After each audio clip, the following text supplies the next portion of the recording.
Mr. President, I rise today in defense of dignity, our national dignity.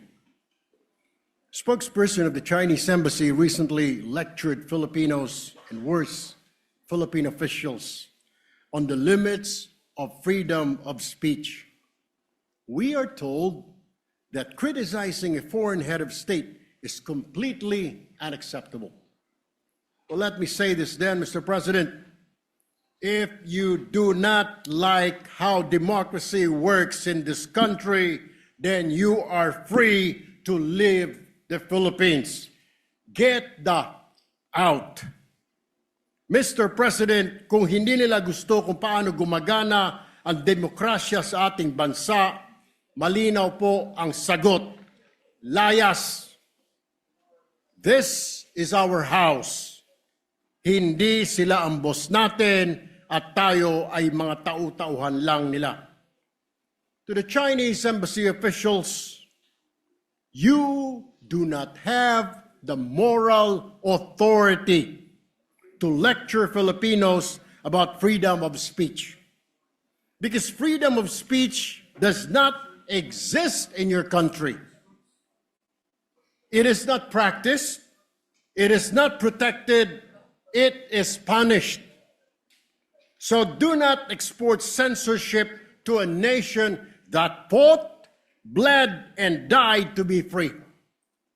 And another recent statement coming from the Chinese government threatening our officials of, quote, paying the price for making provocations and confusing right from wrong, unquote, pertaining to our claims at the West Philippine Sea. What is truly unacceptable is a foreign government acting as if it can police Filipino speech, intimidate Filipino officials, or shame Filipino into silence. Mr. President, our government officials spoke only the truth. They defended our sovereignty. They spoke as public servants of a democratic republic. They are correct, and the Chinese government is wrong. Wala silang karapatan na punahin ang malayang pagpapahayag sa ating bansa. Dahil sa kanilang bansa, walang tunay na freedom of speech. Mga kritiko ikinukulong at misteryosong namamatay pa. Ang mga mamahayag, pinapatahimik, opinyon, kinokontrol, tulad po nangyayari doon sa Hong Kong, kung ilang kritiko nila ay kinulong na.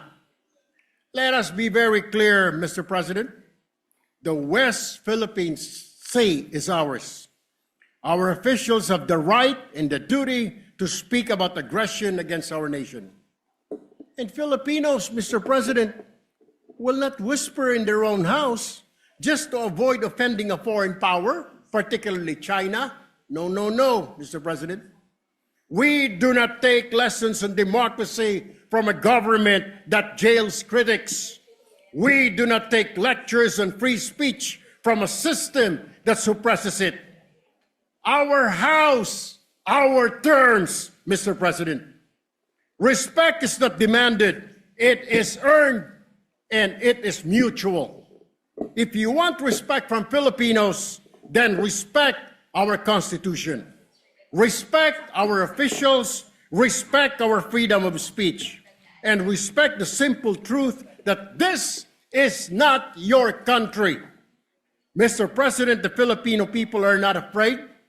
We are not silent, and we will not be bullied, politely or otherwise. Thank you, Mr. President. Maraming salamat. Maraming salamat at magandang hapon sa ating lahat.